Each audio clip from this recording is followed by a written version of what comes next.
Oui, la pertinence de cette formation est ressortie dans mon discours. Quand je faisais deux citations, la première c'est avoir l'ambition dont on n'a pas le talent est un crime.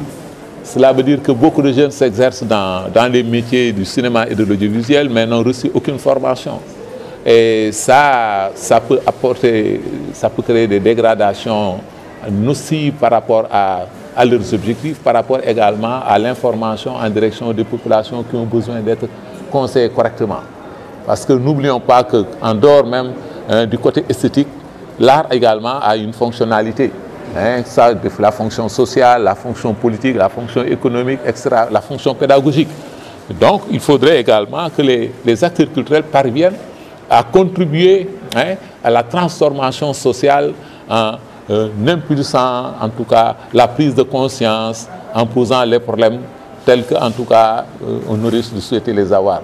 Au Ballet des Concerts des Nations, si nous ne sommes pas présents en portant notre propre identité, en portant notre propre valeur, notre patrimoine culturel, notre patrimoine matériel et immatériel, nous risquons en tout cas de ne pas occuper la place ici à ce niveau. La formation concerne 6 filières parce qu'il y a énormément de métiers dans le cinéma et nous en avons choisi 6, qui ne sont pas les plus importants, mais quand même qui sont des métiers de base. Parce qu'on ne peut pas avoir une réalisation si on n'a pas un bon scénario.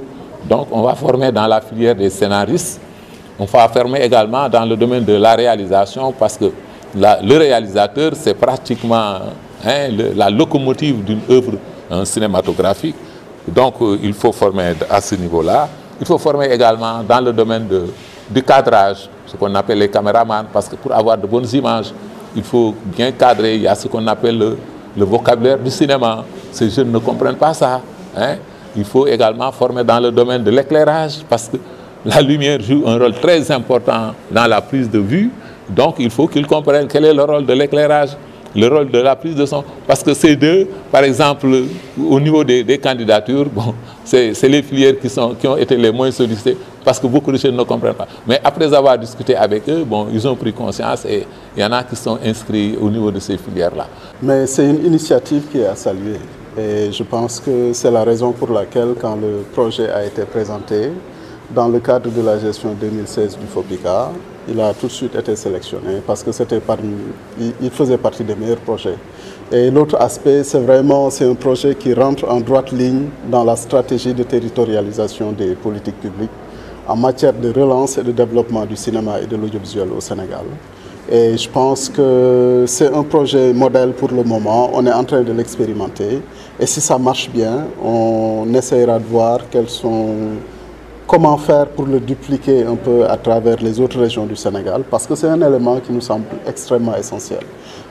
Depuis 2014, nous lançons des appels à projets. Beaucoup de projets ont été financés, mais nous nous sommes rendus compte que la plupart de ces projets qui ont été financés sont des projets originaires de la ville de Dakar.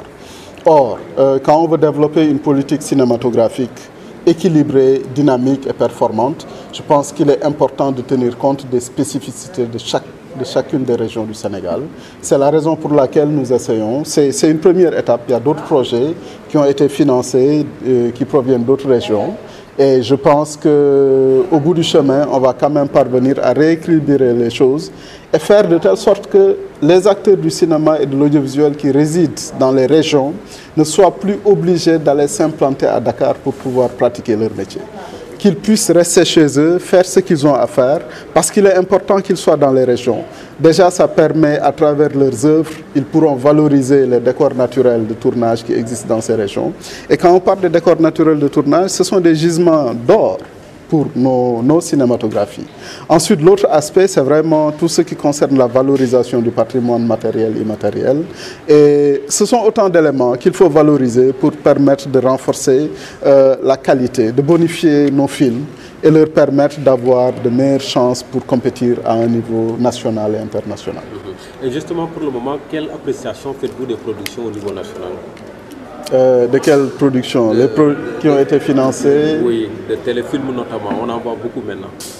Oui, en fait, chacun se bat avec les outils dont il dispose. Je pense qu'il est important aussi, ils ont déjà, les initiateurs de ces téléfilms-là, ont déjà le mérite de poser un premier acte en faisant des films sans financement. Et je pense que c'est quelque chose qui est extrêmement louable parce qu'on sait très bien que faire un film coûte très cher. Ils parviennent à faire des films sans financement.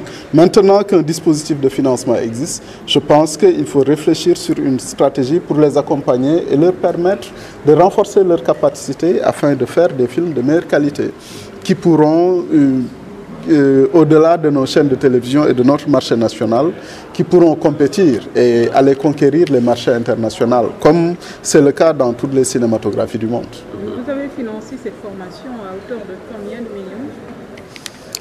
Je pense que c'est à hauteur de 15 millions. Je n'ai pas vraiment les chiffres en tête, mais je pourrais vous donner ça après.